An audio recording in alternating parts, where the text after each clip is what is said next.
So Charity folks also shared a connection with Frederick Douglass through bondwoman Sal Wilkes. Sal Wilkes was enslaved in Annapolis in a home belonging to the Lloyd family. If you know your 19th century history, the Lloyd family also owned Frederick Douglass. And in fact, it is part of the folk culture of Annapolis. I have yet to substantiate this.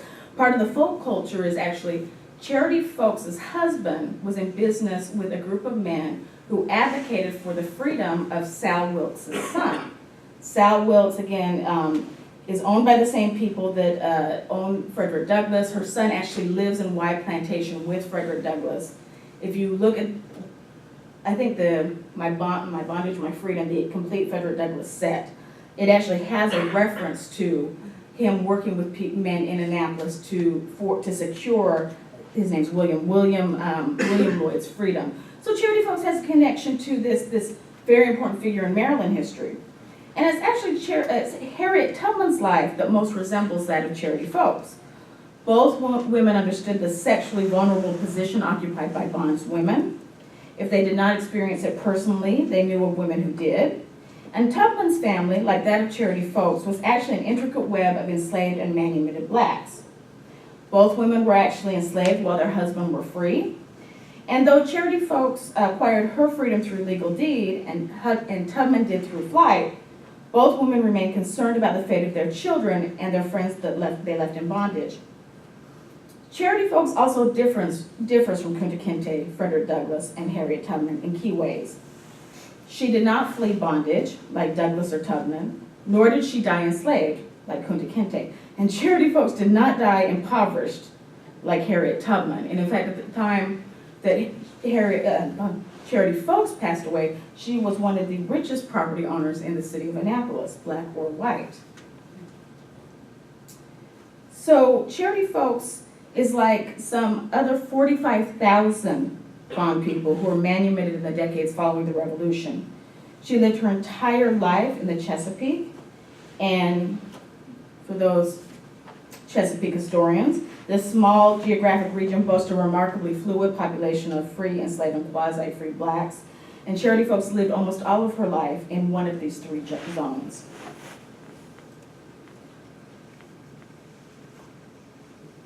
So unfortunately, Charity Folks doesn't enter the historical record until she's an adult. So many of the things I've had to piece together I've actually done with the benefit of looking at archaeological sites or at different museums. Because in fact, every space that Charity Folks inhabited in some ways has become either part of the National Historic Trust or part of Historic Annapolis. So even though people haven't been researching her, they actually have been when we start putting together all the buildings that she lived in, okay? Charity Folks' origins start actually outside of Annapolis. She's about, Daryl, you can keep me honest about this, 20 miles outside of Annapolis in Bowie, Maryland. It was believed she was born at Bel Air Plantation. It is believed that Bel Air Plantation was actually the home to the governor of Maryland. So it's believed that her mother, Rachel Burke, was owned by the governor of Maryland. He then passes away. His brother-in-law assumes control of the property, and it's believed that Charity Folks is a child of that union. We know very few things about her mother, Rachel Burke, other than at some point she herself was manumitted. Charity Folks is described as being 5'4" and a bright mulatto. There are few clues to how she actually felt about her biracial background or the role it played in her identity formation. There is enough evidence to conclude, however, that Charity's heritage was much deeper than her proximity to whiteness. It is possible that Charity's African forebears were members of the Akan peoples of the Gold Coast. Nearly 3/4, now I realize who I'm talking to. So these numbers might have changed amongst you since what I'm quoting has been published. So I realize who I'm talking to. Nearly 3/4 of all Africans arriving in Maryland during the 17th and 18th centuries were taken from the Gold Coast, which is the present-day country of Ghana. And in particular, what I'm trying to distill in terms of the legacies or the holdovers that might be present in someone like Charity Folks' life is I'm looking really at the fact that if her forebears were Akan, who we know are noted particular for their interest in land ownership, community, and property, and these are traits that they kind of use interchangeably. We also see that reflected in several points in Charity Folks' life. So this is the world of Charity Folks. Charity Folks lived at Bel Air Plantation until she was about 12 years old. And then she moves to the house of John Rideout. John Rideout actually marries the daughter of her then owner. So it is believed that she moves then into the John Rideout House. The John Rideout House is part of the National Historic Trust. It is a fine pillar of Georgian architecture. When it was created, no other building existed that looked like this. And in fact, it recreated the Rideout Gardens actually was the blueprint for many of the grand estates of early America. John Rideout himself was British by birth. He actually is the provincial secretary to first the colony of Maryland, and then he retreats from that when Maryland becomes a state, and he has other roles in the government. So this is where Charity Folks spent the majority of her grown-up life, both enslaved and then when she was emancipated. The picture right over here is from the actual inside of the Rideout house. This is the block that she lives on. The house is actually attached to 3 other row houses that was owned by John Rideout. One of the things that becomes very interesting, Charity Folks is probably in the Rideout house for certainly about 15 years while she's enslaved, before she is negotiated for her own freedom. And there's been archaeological work done on the middle row house. I'm trying to make this as broad as possible, but there are 3 row houses attached to John Rideout's main house that he had for his children. There's been archaeological digs done again by Daryl's colleague where they found different kind of things that by themselves, pins, straight pins, buttons, by themselves, they wouldn't necessarily mean anything. But Mark Leone has actually found that if you look at the top right-hand corner, I don't have the pointer, you'll see that when the artifacts are placed exactly how they found them on a north to south, east to west axis, what it actually reveals is there's a cosmogram embedded in the floor plans of this home. And so, as we know, cosmograms were used to invoke particular kinds of spirits. They were invoked to as a way of protection. They were evoked in a variety of manners that helped people assemble both their lives in terms of this so-called newfound Christianity and other spiritual practices they might have left at home or learned from home. Okay. So what this kind of tells us is that Charity Folks' days were informed by aspects of her African past, and I'm using African loosely. Okay.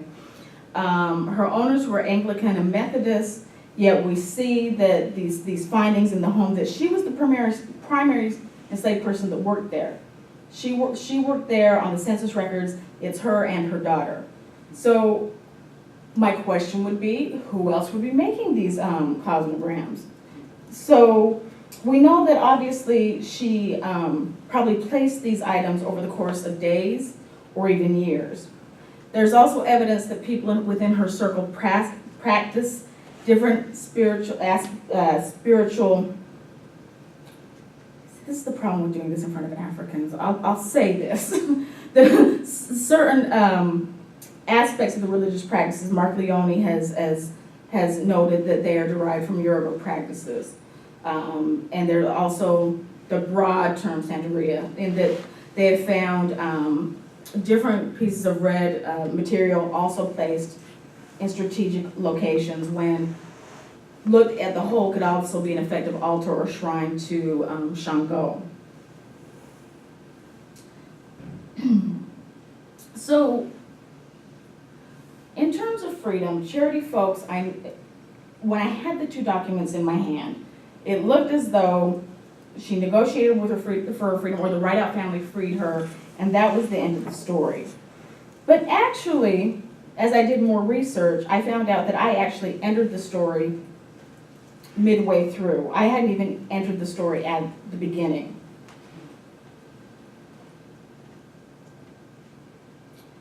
So by the time Charity Folks enters the story, or I see the document, actually 2 of her other children have already been freed. I actually was reading the initial manumission document wrong because I thought she was freed with her 2 children and 3 other children were left in bondage. Actually what happened is she was re-establishing the freedom of these 2 children that actually had been freed well before her. So to look at this 1797 deed that I had in my hand as a gift, we use Orlando Patterson's term, as a gift, freedom being a gift and slavery being death, it obviously was not telling the entire part of the story. And the story that it's obscuring is that manumission was actually a strategy for family survival for this particular family. Manumission was a well-known concept to Charity Folks. Her mother, Rachel Burke, as I had said earlier, had earned her freedom as an adult. And Rachel Burke then went on to purchase the freedom of her son, Charity's brother. In 1794, 3 years before this document appears in the court record, Thomas Folks, Charity Folks' husband, actually purchased his freedom. And then, like I said, by the time Charity Folks comes into court in 1797, two of her children have already been manumitted. Thus, at least 5 members of Charity's family preceded her in the transition from slavery to freedom. In the essence of time, I'll just concentrate on this last section, which is freedom and the ghosts of slavery. So for manumitted blacks like Charity Folks, freedom did not mean a distancing from slavery. She continued to work as a domestic for the Rideouts after manumission. Her daughter, also named Charity, little Charity, and her granddaughter, Elizabeth, actually, though they were free, they both earned wages by doing domestic tasks for members of the white community. And we know that her son-in-law, William Bishop, actually starts out as a carter, carting things around for people. And then at his death, he also was one of the most wealthiest in Annapolis, black or white. So the existence of bondage, though Charity was quite a privileged free black woman, and I say this from the standpoint of I've looked at every piece of documentation I can find now that I know how the story fits together, and even in the newspapers where it lists you can pick up your mail from the post office. So it would have someone like Charles Carroll Carlton who signed the Declaration of Independence, or some Johns Hopkins, for example. There would be a note saying there's a letter of the post. Charity Folks and her daughters are the only women in these postings that are given a title as Miss or Ms. So there's something to kind of their status in the community. And in terms of Annapolis, just to show you how her life was in some ways bound by slavery on all sides, even though she was free. So she lived on South Street. She actually inherited a house from the Rideouts and later bought it. And it was right here on Church Circle, right on this south to Church Circle. The next street over is now, at that point it was Dodger, but it was actually named, I think it's named West Avenue now, is also where Reynolds Tavern. Reynolds Tavern sits on the corner, literally across the street from the house that Charity Folks built. Reynolds Tavern, if you go to it today, you can sit and have a fine serving of high tea, because it is part of historical Annapolis, and they've manufactured into a formal tea house. Reynolds Tavern, at the prime of its occupation, actually was where they sold slaves, in the basement. And I make this mistake every time I go to Annapolis. I ate there once, and then my guide was so kind to tell me, we don't eat there. Oh. Then I actually tracked down one of the descendants of Charity Folks, not thinking, because I know Thomas Folks once worked in Reynolds Tavern. So he's a free black, probably working amongst the enslaved people that were getting ready to sell. I take one of her descendants, we got the same lecture, we don't eat there. So by the 3rd time I go to Reynolds Tavern, I'll probably remember, don't eat there. But I'm going as a historian because I know Thomas Folks worked there. Okay, so slavery in some ways intrudes upon her life in many ways. She can see it across the street from her. She actually can see at a church circle where, if we believe that this man who fathered her is actually her father, he is actually buried in the church graveyard right across the street from where her house would have been. So even at the end of her life, she actually dies in this house off the church circle. She can actually see her beginnings. So, I know I'm getting close to time. Let me wrap up and just kind of tell you why all of this is important. Charity Folks suffered a paralyzing stroke in early 1834 when she was nearly 75 years old. She regained her ability to walk and some ability to speak, but still died within the year.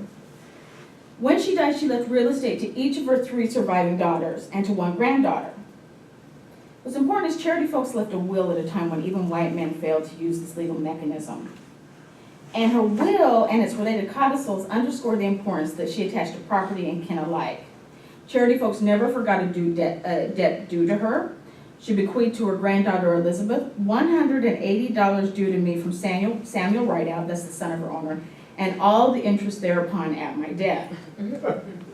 In an eerie form of foreshadowing, Charity Folks probably anticipated being lost from history. In her final years, she often felt displaced and feared being turned out of doors. Family members and neighbors say that she obsessively searched for something that was lost, and half the time she did not know what she was after. So family members and neighbors, described her as deranged. This is the word they used.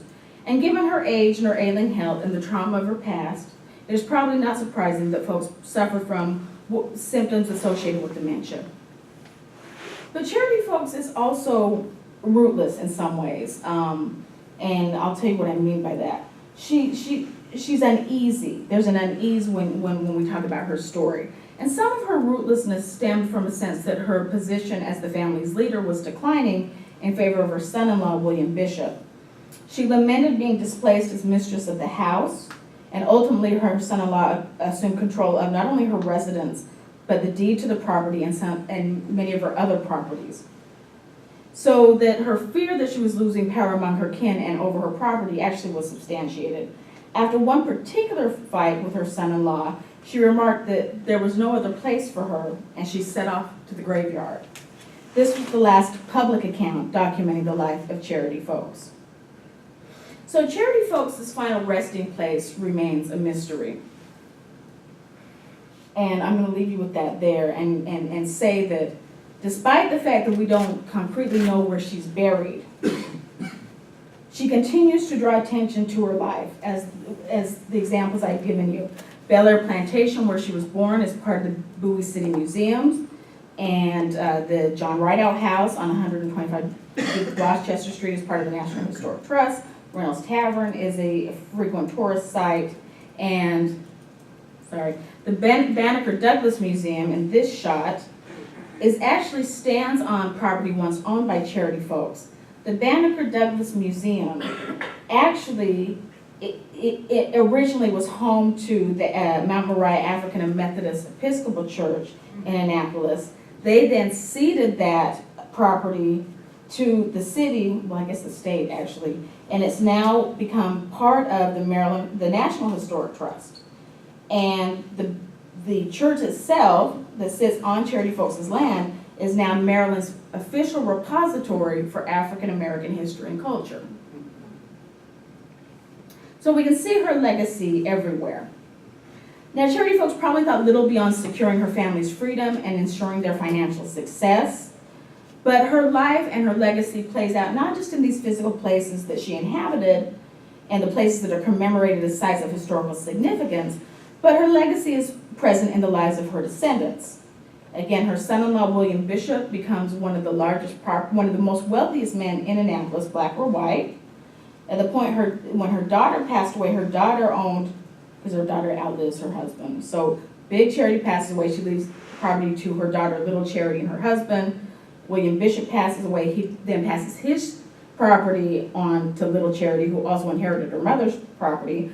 When Little Charity dies in 1875, she owns 14 properties in and around Annapolis.